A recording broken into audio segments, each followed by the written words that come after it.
wrestling fans, thanks for clicking the Doretta D. Rose Report. TMZ says Hulk Hogan is freaking out over screenshots of his alleged sex tape that's leaked onto the internet. Hogan demanding the editor of the Dirty.com for photos of his alleged sex tape to be removed from the site or face a lawsuit. I tell you what, I seen the photos. Don't worry about it, Hulk. You can't even tell if it's you or not. So, don't worry about it. We know it is, but you know it is. Can't really see much of anything. It's terrible quality. I don't know whether the whole tape is going to be that way or not, but might as well pitch it and try again. Hey, Hogan, his lawyer said, as you know, should a sex tape or photographs of Mr. Boleo exist, they were taken without his consent and therefore would be the same as constitute a felony in the state of Florida. And according to the report, the website editor has no intentions of removing the photos. Most likely because he owns them.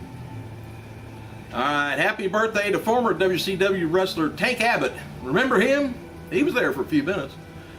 47 years old, Ron the Yeti Reese.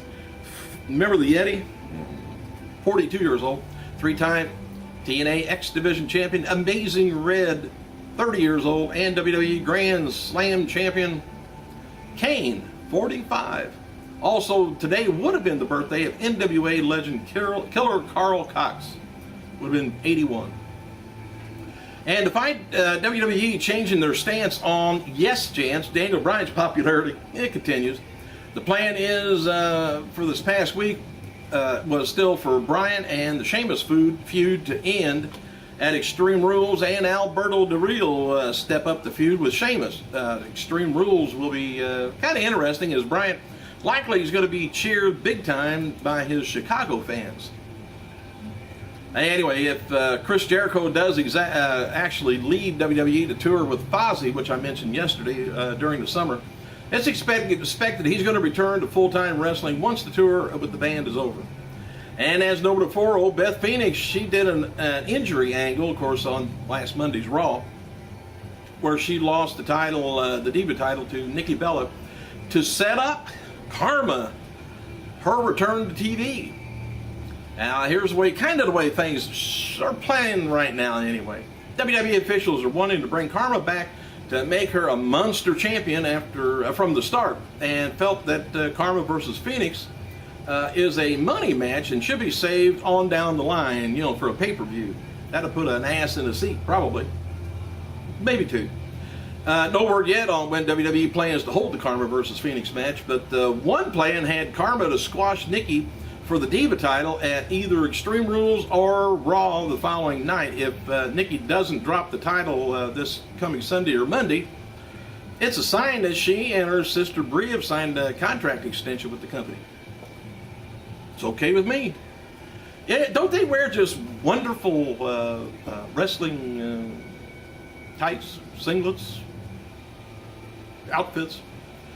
Anyway, the Universal Championship Wrestling Twitter, boy, this is kind of upsetting, on their page wrote yesterday that doctors were hoping that Buff Bagwell's swelling in his face and neck would subside soon so they could perform surgery.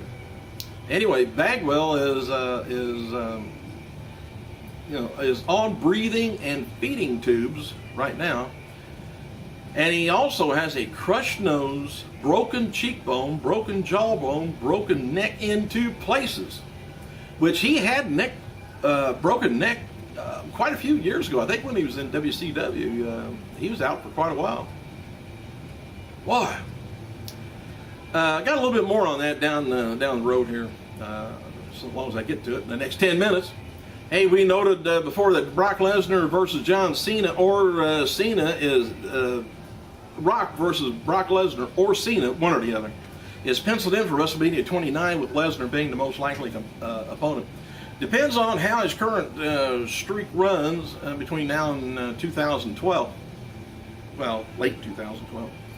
There's been debate over who would Lesnar face at WrestleMania opponent, as well as Steve Austin's name got brought up, and The Undertaker. I can't see Undertaker in that was planned. I mean, Undertaker kind of chose him up about a year ago on UFC. So I don't know how kind of good a match that would be. But anyway, on a related note, the idea of Lesnar taking on Randy Orton in the main event of this year's SummerSlam pay-per-view was thrown around this past week too. That would be good. As noted before, last week, Zack Ryder, he was complaining on Twitter about WWE editing his YouTube show and were censoring him. It's likely that Ryder's complaining is all part of the storyline again. They want us to tune in and see what they've edited out. And while it may be that The Miz has lost his spot on the WrestleMania roster, WWE roster, sources report that there's almost no chance that at all that he's going to be released anytime soon. And WWE superstar Sin Cara, remember him? Springboard up and over the ropes, hell of an entrance, is headed to Mexico this weekend to do some promotional work for the WWE tour coming there soon. And Wednesday, April 25th, 2012 marks the 10th anniversary since Randy Orton made his debut as a WWE superstar. Orton made his debut on SmackDown and wrestled who? Who was his first match? You don't know? Can't remember? Oh, he wrestled Hardcore Holly. The finishing move that Antonio Cesaro was using at WWE starts as a Gotch-style pile driver, similar to the one Jerry Lynn does, but then he falls forward on his face, with the face slam, similar to what Triple H's pedigree is. The move is called Gotch-style neutralizer. Cesaro debuted on WWE TV last week in a backstage segment with Oksana, Teddy Long, and John Laurinaitis. He will make his in-ring debut this Friday on SmackDown in a tryout match against Tyson Kidd, arranged by Laurinaitis. And the April 19th WWE show in France drew about 3,500 fans, as the live event on April 20th in Paris, France, drew about 8,000 fans. And WWE superstar Percy Watson has changed his Twitter handle to WWE Percy Watson. The account's been hacked earlier this week by who cares? Who knew it? And as noted before, old Mick Foley, he's been going on the road with WWE for the last few weeks, and Foley is booked as a special guest referee in the main event, not as a wrestler. And WWE Tag Team Champions Primo Epico is now defending the titles April 28th in Puerto Rico at a WWC event. Their contracts with WWE allows them to work a few shows per year with WWC. Since WWC promoter and owner is Carlos Colon, the WWE's local promoter. And they will defend the titles against the masked team of Los Emisarios Misterios, something like that. Hey, WWE signing 2 new tag teams.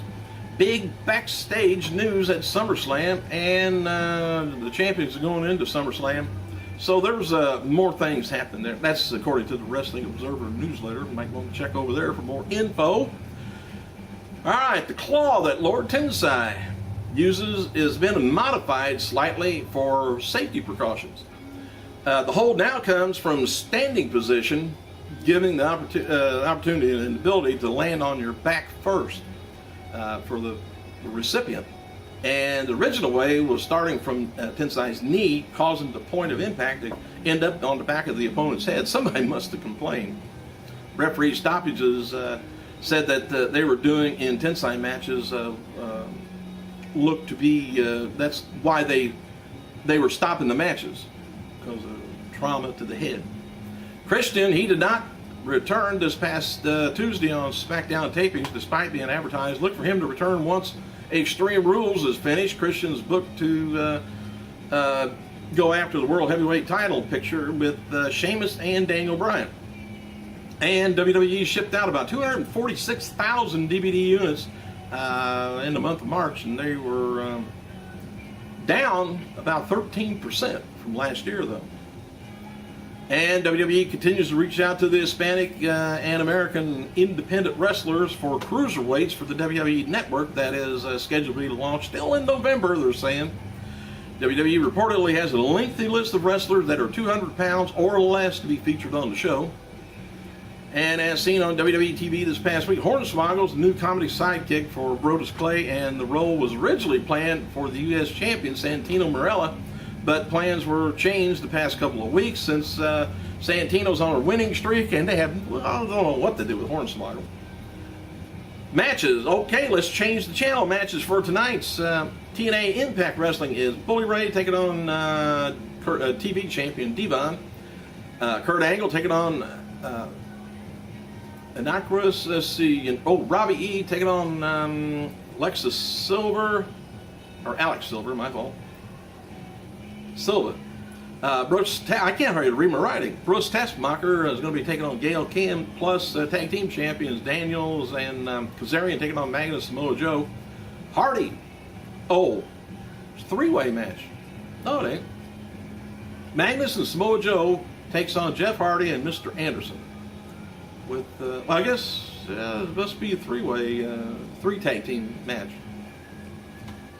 I guess I ought to read this before I tell you guys, but I don't. Anyway, TNA's Ring to King promotion over in India finished up its run on Colors television channel over the weekend. No word on the future of the promotion. New taping has been announced, hasn't been announced yet for the second season. Numbers aren't in yet. How's that? Early numbers of the TNA Lockdown pay-per-view indicate that the show did around maybe 17,000 buys. This is down from Lockdown numbers from the past few years. Obviously, well above the TNA pay-per-view or average for the TNA pay-per-view events.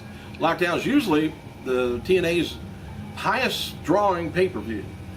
And James Storms, he's out of action to sell the interview that he did on Impact Wrestling and said he was going to go home due to being depressed from losing to Bobby Roode on SmackDown. Yes, you should. So anyway, let's get back to Buff. Horrible deal. TMZ has an update on the car wreck that hospitalized former WCW Buff Bagwell. The police reports from the accident says that Bagwell called his wife around 1:30 p.m.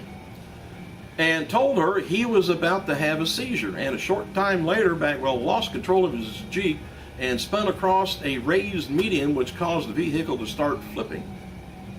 Man. All right, Mick Foley's comedy show runs May 3rd in Columbus, Ohio, and at the Woodland Tavern, and May 4th in Cleveland at the Grog Shop. If you want to go try it, if somebody sees his comedy act, man, let me know how it is. And Ryback's latest squash match victim is at the past Tuesday SmackDown taping. From Vandell Arena, Grand Rapids, was Justin Maine. Maine wrestles for the Midwest Wrestling promotion, and the match was going to be airing this Friday, I guess. And Brock Lesnar is now being advertised for Monday's WWE Raw Super Show from Nutter Center, Dayton, Ohio. The night after Extreme Rules, the Nutter Center Arena's website hyping the event says, see Brock Lesnar for the first time in WWE ring, witnessed the historic event after he faced John Cena at whatever, Extreme Rules. WWE Beth Phoenix, who has been taken off of TV on Monday with a storyline injury, has wrote the following on Twitter. It says, thank you for your outpour of support. For all of yous wondering, I will be at the Navy Pier signing in Chicago on Saturday.